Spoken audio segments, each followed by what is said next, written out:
తెలంగాణలో మళ్ళీ స్టార్ట్ చేశారు.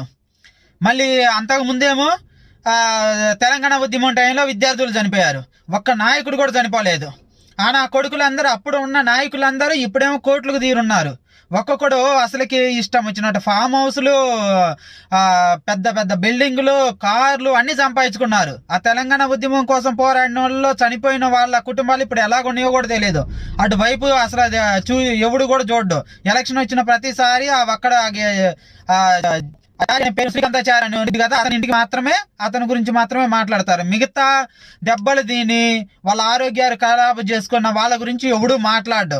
మళ్ళీ ఇప్పుడు బీసీ ఉద్యమం అని చెప్పి ఇప్పుడు మళ్ళీ కొత్తగా స్టార్ట్ చేశారు. మళ్ళీ ఇందుట్లో కూడా ఒక అతను చనిపోయిండు. ఎప్పుడు చూసుకున్నా సరే కుటుంబ పరిస్థితులు బాగోలేని వాళ్ళు, పేదవాళ్ళు మాత్రమే చనిపోతారు. కానీ పెద్ద పెద్ద నాయకులు ఎవడు చనిపోడు. ఆ పెద్ద పెద్ద నాయకులకి అసలు ఏం కాదు. మళ్ళీ ఆ ఉద్యమం సక్సెస్ అయిన తర్వాత వాళ్ళు కోట్లకు పడగలెత్తుతారు.